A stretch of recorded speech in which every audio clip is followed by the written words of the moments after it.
Dzina la Atate ndi la Mwana ndi la Mzimu Woyera. Amen. Ndakulandiraninso mu programu ina ya Tilankhule na Ambuye, pamene tupitiriza kusinkhasinkha za nyengo ya Lent.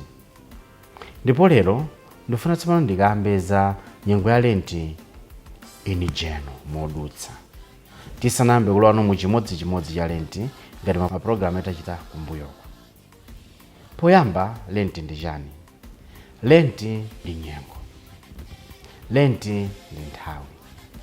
Ndipo mundigwiritsitse mawu amenewa, ndi nthawi, it's time. Ndi nthawi imene timasinkhasinkha masautso a Ambuye Yesu. Timasinkhasinkha za chimutso chathu, kupandanena kuti ndi nthawi. Lent is time. Ndipo ndi nthawi ya masiku 40 imene timanka tiyisala ndi kuchita zinthu zosiyanasiyana ngati akhristu, ndi cholinga choti tidziyepesa pamaso pa Mulungu ndi kusanduka anthu atsopano, new creation. Ndipo Lent iyi ndi nsanamira zitatu kapena zinayi ngati inu mwasankha kuti mudule fundo imodzi. Poyamba, nyengo ya Lent ndi nthawi ya mapemphero, prayer. Kachiwiri, nyengo ya Lent ndi ya kuthandiza ena, almsgiving. Ndipo kachitatu, nyengo ya Lent nthawi ya kusala ndi kupunguza, fasting and abstinence. Mukamwika fasting payekha, mukamwika abstinence payekha, ndi kuti mbangakirete fundo fuko, koma kali nthawi kawiri komanso nthawi zonse timalumikiza fasting and abstinence. Prayer. We seek the Lord in prayer by reading the scriptures. Timafunafuna Mulungu powerenga malembo oyera. Ndi mapemphero mmene timakumana ndi Mulungu. Ndi mapemphero mmene timacheza ndi Mulungu. Ndi mapemphero mmene timakhuthula zathu zonse kwa Mulungu. Nthawi ya Lent nthawi yo kupemphera, prayer. Koma ndibwerere mbuyo pang'ono zimene danena zija kuti sitinena kupemphera kwa kandona maso, hypocrisy. Tinena kupemphera from deep down our hearts.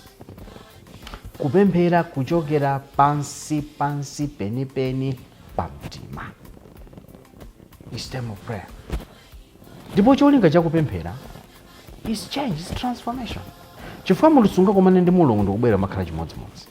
If you do that, muzindikire you are a hypocrite and your life is hypocrisy. You can't come into contact with God and remain the same. So nyengo ya Lent nthawi yopemphera. Kupemphera even including kupemphera adani anu. Fanana kuti tipempherere mpingo. Lent ya chaka chino. Chifukwa mwina zina zimene zikunena ndi kuchitika mu mpingo ndizodabwitsa. Tisanenenso muyepulaso apa iyayi. Certain things that happen in the church are strange. Zodabwitsa. Ndipo tinokhala on the lookout kuti tikonze zimenezo. Koma kuti zimene zitheke, the power of prayer, mapemphero.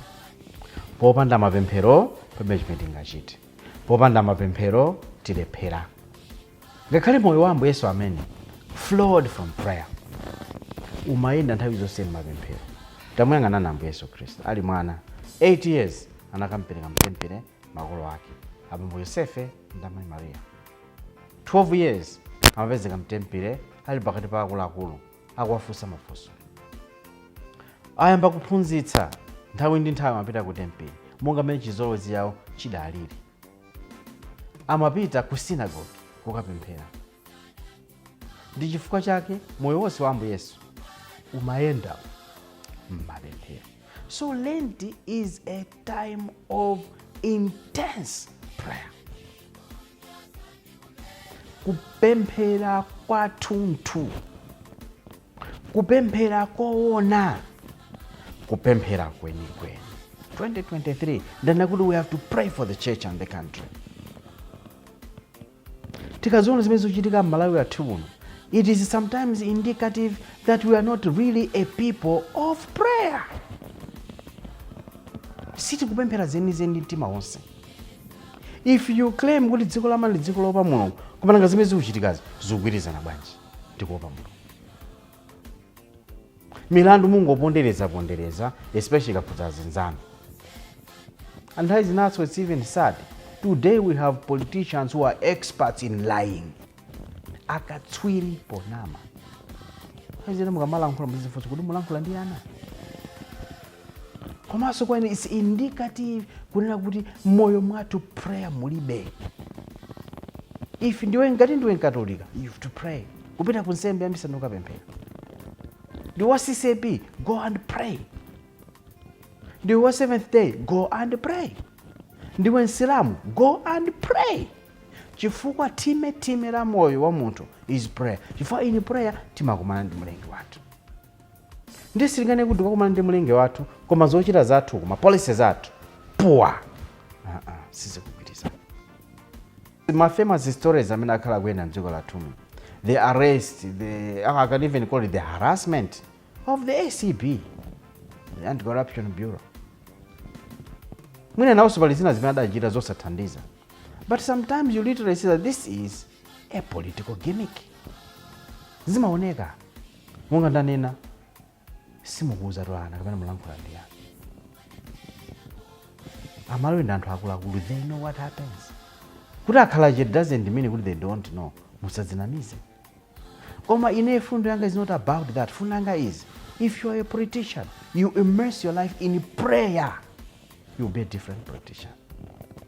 Ngandiwe munthu wandale, komano moyo wako udazungulidwa ndi mapemphero, udzakhala politician want to do it.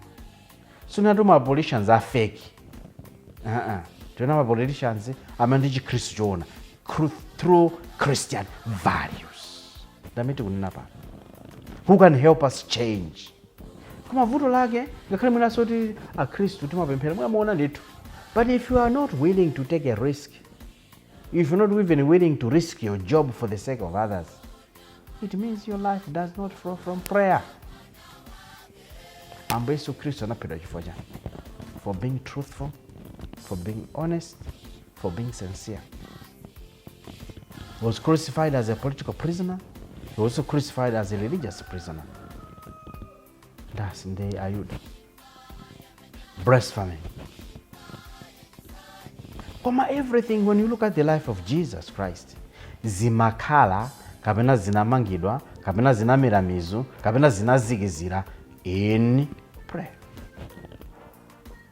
So we have to ask ourselves, kodi moyo wanga ineyo wozaza ndi mapemphero? Tuti Lent is a time of prayer. Kuwerenga buku loyera, scriptures, malembo oyera. Kupeza mu malembo oyera muja chakudya cha uzimu wanga. Kupeza mu mawu a Mulungu aja zinthu zondithandiza kusintha. Kupeza mu mawu a Mulungu aja mapemphero. This is what Lent is about. So 2023 should be a different year in terms of kuzikizira mapemphero. Osala mapemphero akandiona maso, but true, honest prayer. A prayer that springs from the heart. A prayer that is not afraid. And a prayer that says it. Sipetena kuchita ngati Kristu, ngati Akatolika, kuti Lent ino tikatufa tipemphere kwambiri. Our prayer should be prayer, not imitations of prayer, not imitators of Jesus Christ, in the sense of just as an imitation, but imitation of Jesus Christ as in truth. Kuti zimene tikuchitazo ndi zenizeni, zimene tikuchitazo ndi zoona, zimene tikuchitazo ndi zotumphukira kuchokera mu prayer. How deep is your prayer life? How rich is your prayer life? Kodi moyo wanu wauzimu ngoza mabwanji? Kodi moyo wanu wamapemphero ngoza mabwanji? Kodi ngwapa mwamba? Lent ndi nthawi yopemphera. Pray and pray and pray. Chifukwa kupanda mapemphero chimene tingachita. Pajambo Yesu adanena kuti ine ndine mpesa ine ndine nthambi. Ngati simukhala mwa ine, simukabereke zipatso, adzakudula nakuponyani kunja. That is why you can't bear any fruit, because you are living apart of Jesus. Choncho, nyengo ya Lent ya chaka 2023, tipemphere. Praying for the church. and praying for this country, praying for the leadership of mipakati yathu, praying for the leadership of the Catholic Church, the Holy Father, the bishops, the priests, the deacons, the religious brothers and sisters, to pray for them. This is the time to pray, Lentino, especially for change of heart. Kusinta. That's what we want to do. And it emerges from prayer. The whole life of Jesus centered around prayer. Moyo wonse wa Ambuye Yesu udamangidwa pa mapemphero. Kuti moyo na mapemphero ndiwotani tipemphere. Tikuthokoza Ambuye Mulungu chifukwa cha mphatso ya mwana wa Ambuye athu Yesu Khristu amene atatiphunzitsa kupemphera. Tithandizeni kuti muzochita zathu zonse timangedi moyo wathu wonse pa mapemphero. Mwa Yesu Khristu Ambuye athu. Amen. Dzina la Atate ndi la Mwana ndi la Mzimu Woyera. Amen.